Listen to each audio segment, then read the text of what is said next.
হেলিকপ্টারে চড়ে বিয়ে করতে আসার ভিডিও হয়তো বেশ পরিচিত একটি ট্রেন্ড, কিন্তু আজকের দৃশ্যটা একদম ভিন্ন। এখানে হেলিকপ্টারে আসেনি কোনো বর কনে, বরং হাফেজ ছেলেকে বরণ করতে হেলিকপ্টার ভাড়া করেছে এই পরিবার। আর সেই হেলিকপ্টারে করে নিজ বাড়িতে নিয়ে গেছেন বাবা মা।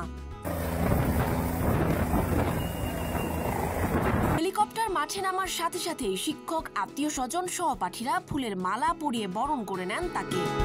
কারণ 14 বছরের জুনায়েদ চৌকিদার অর্জন করেছে জীবনের সবচেয়ে বড় সম্মান। 30 পারা কোরআন মুখস্থ করে হয়েছেন হাফেজ। হাফেজ আল্লাহর কাছে লাখ লাখ শুকরিয়া আদায় করি, আলহামদুলিল্লাহ। সামনে আরো আগামী চেষ্টা করব। ফ্রেশ রাইস ব্র্যান অয়েল, সুস্থ হার্টে সুন্দর আগামী। মাদ্রাসার পক্ষ থেকেও তাকে দেয়া হয় বিশেষ সংবর্ধনা। দোয়ার মাধ্যমে তাকে শুভেচ্ছা জানান মাদ্রাসার শিক্ষকরা। একই দিনে কোরআন প্রতিযোগিতার বিজয়ীদের হাতে তুলে দেয়া হয় পুরস্কার। ছেলে হাফেজ হওয়ায় বাবা চেয়েছেন তাকে বিশেষভাবে বাড়িতে আনতে, তাই ভাড়া করা হয় এই হেলিকপ্টার। আর আকাশপথেই জুনায়েদকে মাদ্রাসা থেকে বাড়িতে নিয়ে যায় জুনায়েদের পরিবার। হেলিকপ্টার আনছি, ওইটা হিসাব হলো কোরআনের সম্মানের জন্য আনছি। যে কোরআনের সাথে থাকলে আমরা এই ছেলেটা, আপনারা সবাই দোয়া করবেন যে ভবিষ্যতে কোরআনের সাথে থেকে আগাইতে পারে।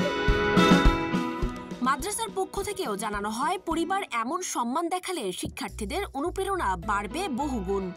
দেখে মনে করেন আরো কিছু গার্জিয়ান আছে, অনেক গার্জিয়ান তার ছেলে পেলে নায়নাতপুর মাদ্রাসায় দিতে পারে, কোরআনে হাফেজ বানাইতে পারে, এটাও একটা আশ্বাস।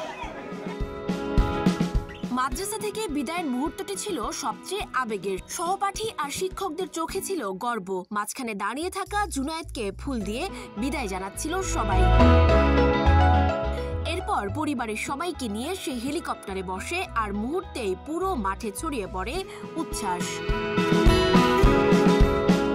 সাজ্জিদা প্রিন্স, সোনিয়া, নাগরিক, প্রতিদিন।